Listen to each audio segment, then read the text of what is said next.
ఈరోజు మన సిఐటి జాతీయ మహాసభలు 18వ మహాసభలను జరుపుకుంటున్నాము. డిసెంబర్ 29 నుంచి జనవరి 4 వరకు విశాఖపట్నం నగరంలో జరుపుకుంటున్నాము. దాని అనుగుణంగానే ఈరోజు ప్రతి యూనియన్ ఉన్న ప్రదేశంలో కంపెనీలలో మన వాడవాడల్లో సిఐటి జెండా ఎగిరేయాలని చెప్పేసి జాతీయ కమిటీ తీర్మానం మేరకు ఇలా మెంటల్ హాస్పిటల్ ఆవరణలో ఉన్నటువంటి సిఐటి యూనియన్ ఆధ్వర్యంలో జెండా ఆవిష్కరణ కార్యక్రమం జరుగుతూ ఉంది. దీనిలో ఉన్నటువంటి ముఖ్య భాగంగా దీంట్లో ఏంటంటే మన భారతదేశ ప్రభుత్వం మోడీ ప్రభుత్వం తీసుకొచ్చినటువంటి 4 లేబర్ కోడ్లు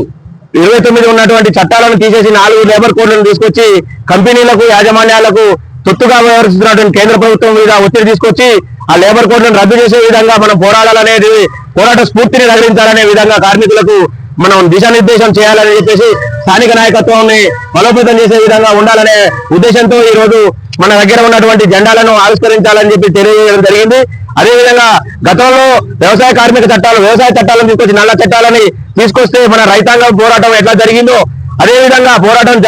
ద్వారా నల్ల చట్టాలు వెనక్కి ఎలాగా పోయాయో ఈ లేబర్ కోడ్లో కూడా వెనక్కి పోయే విధంగా కార్మిక లోకం అంతా భారతదేశంలో ఉన్నటువంటి కార్మిక లోకం ఏకతాటిపైకి వచ్చి మనం నిరసన తెలియజేసి ఈ కార్మిక చట్టాలని వెనక్కిపోయే విధంగా మనం పోరాటం చేయాలని చెప్పేసి అందరి మన మెంటల్ హాస్పిటల్ యూనియన్ తరఫున నేను కోరుకుంటూ మీ యూనియన్ కూడా ముందస్తు భాగంలో ఉంటుందని చెప్పేసి ఆశిస్తూ ముగిస్తున్నాను.